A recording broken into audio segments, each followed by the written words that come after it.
कहते हैं इतिहास में उन्हीं का नाम अमर होता है जो अपने साहस और कर्तव्य निष्ठा से मिसाल बन जाते हैं। लेकिन कुछ नाम ऐसे होते हैं जो सिर्फ वीरता के लिए नहीं बल्कि अपनी वफादारी और निस्वार्थ प्रेम के लिए भी याद किए जाते हैं। ऐसी ही एक अविस्मरणीय कथा है महाराणा प्रताप के घोड़े चेतक की। चेतक केवल एक घोड़ा नहीं था बल्कि स्वामी भक्ति और शौर्य का प्रतीक था, जिसकी गाथा आज भी सुनाई जाती है। राजस्थान की तपती रेत पर एक घोड़ा व्यापारी महाराणा प्रताप के दरबार में आया। उसके पास 3 अनोखे काठियावाड़ी नस्ल के घोड़े थे, चेतक, त्राटक और अटक। व्यापारी ने गर्व से कहा, महाराज, ये घोड़े केवल तेज नहीं है बल्कि अद्वितीय स्वामी भक्त और बलशाली भी हैं। आपके जैसे वीर राजा के लिए ये अनमोल साथी साबित होंगे। महाराणा प्रताप ने शांत भाव से उत्तर दिया, मैं तब तक विश्वास नहीं कर सकता जब तक स्वयं परख न लूं। दिखाओ इनकी वफादारी और वीरता कैसी है। व्यापारी ने अटक को चुना और उसके पैरों को मोटी रस्सियों से कसकर बांध दिया। फिर कुछ दूरी पर जाकर उसने एक अजीबोगरीब तेज आवाज निकाली। आवाज सुनते ही अटक की आंखों में अग्नि जल उठी। उसे लगा जैसे उसका स्वामी संकट में है। उसने रस्सियों को तोड़ने के लिए पूरी ताकत लगा दी, लेकिन रस्सियां इतनी मजबूत थीं कि टूटने के बजाय उसके पैर ही शरीर से अलग हो गए। पर अटक तब तक संघर्ष करता रहा जब तक उसने प्राण नहीं त्याग दिए।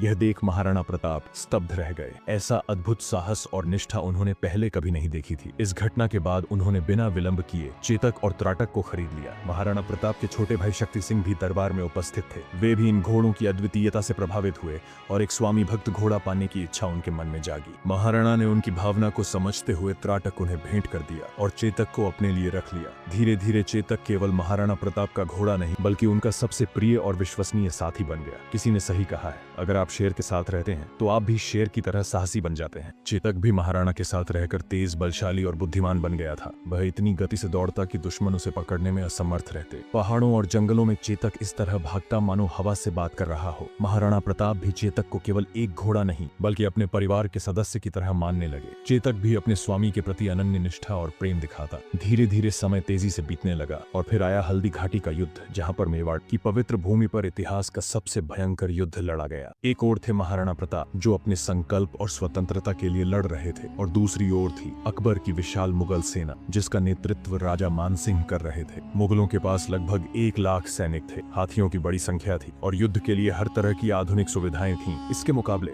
महाराणा प्रताप के पास केवल 20,000 राजपूत योद्धा थे, लेकिन उनके पास कुछ ऐसा था जो मुगलों के पास नहीं था, स्वतंत्रता के लिए मर मिटने की आग। युद्ध के मैदान में कदम रखने से पहले महाराणा ने अपनी रणनीति को अंतिम रूप दिया। मेवाड़ की सेना में हाथियों की संख्या कम थी, इसलिए महाराणा ने अपने प्रिय घोड़े चेतक के माथे पर नकली हाथी की सूंड बांध दी। यह एक चाल थी जिससे मुगल सेना के हाथी भ्रमित हो जाएं और चेतक पर हमला न करें। जैसे ही युद्ध शुरू हुआ, मुगल हाथियों ने चेतक को देखकर उसे अपना बच्चा समझ लिया और उस पर हमला नहीं किया। कुछ इतिहासकार मानते हैं कि यह सिर्फ हाथियों को नहीं बल्कि मुगलों को भी भ्रमित करने के लिए था। मुगलों को लगता कि कोई हाथी उनकी ओर आ रहा है, लेकिन जैसे ही वे निश्चिंत होते, चेतक बिजली की गति से उन पर टूट पड़ता। युद्ध का बिगुल बजा और देखते ही देखते हल्दी घाटी रणभूमि में तब्दील हो गई। तलवारें टकराईं, भाले चमके और योद्धाओं की गर्जना से आसमान कांप उठा। चेतक की गति अद्भुत थी। वह पल भर में एक छोर से दूसरे छोर तक पहुंच जाता है, मुगलों को चकमा देता और अपनी छलांगों से उन्हें परास्त करता। महाराणा प्रताप की वीरता और चेतक की गति ने मुगलों की विशाल सेना को भी हिला दिया। युद्ध के दौरान महाराणा प्रताप ने अपने वीर घोड़े चेतक को संकेत दिया। उनका लक्ष्य था मुगल सेना के सेनापति राजा मानसिंह तक पहुंचना। चेतक ने बिना किसी संकोच के अपना पूरा बल लगाया और मुगलों की पंक्ति को चीरता हुआ मानसिंह के हाथी के पास पहुंच गया। तभी चेतक अपने पिछले पैरों पर खड़ा हो गया और अपने अगले दोनों पैर मानसिंह के हाथी के सिर पर रख दी।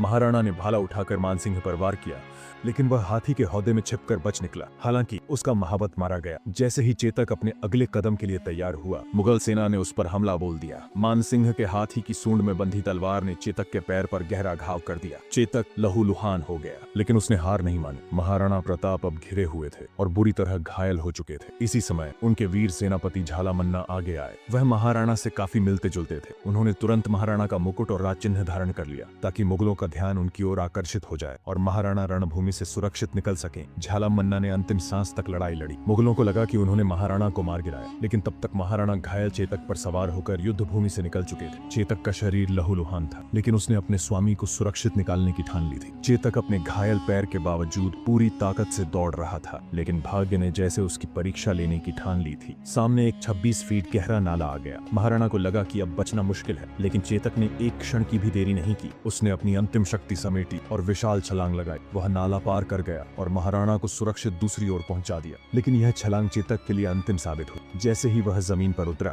दर्द से कराहते हुए गिर पड़ा। महाराणा प्रताप घोड़े के पास दौड़े और उसका सिर अपनी गोद में रख लिया। चेतक ने अपने स्वामी की ओर देखा और जैसे ही महाराणा ने उसके माथे पर हाथ फेरा, वह अपनी अंतिम सांस लेकर सदा के लिए सो गए। तभी जंगल से घोड़े की टापों की आवाज आई। महाराणा ने मुड़कर देखा, यह उनके सौतेले भाई शक्ति सिंह थे, जो अब तक मुगलों के पक्ष में लड़ रहे थे। लेकिन जब उन्होंने चेतक का बलिदान और महाराणा की हालत देखी तो उनके अंदर पश्चाताप की ज्वाला जल उठी। वह घोड़े से उतरे और महाराणा के चरणों में गिर पड़े। बोले, भैया मुझे क्षमा कर दीजिए, मैं गलत था, लेकिन अब मैं आपका साथ दूंगा। महाराणा की आंखों में गम और गर्व दोनों थे। उन्होंने शक्ति सिंह को क्षमा कर दिया। शक्ति सिंह ने तुरंत अपना घोड़ा त्राटक महाराणा को सौंप दिया, जिससे वह सुरक्षित निकल सके। इसके बाद दोनों ने चेतक का वहीं अंतिम संस्कार किया और महाराणा त्राटक पर सवार होकर जंगल की ओर बढ़ गए। हल्दी घाटी का युद्ध भले ही मुगलों की जीत के रूप में लिखा गया हो, लेकिन असल में यह युद्ध उस जज्बे और आत्मसम्मान की मिसाल बन गया जिसे महाराणा प्रताप ने जिंदा रखा। चेतक का बलिदान, झालामन्ना की शहादत और शक्ति सिंह का पश्चाताप,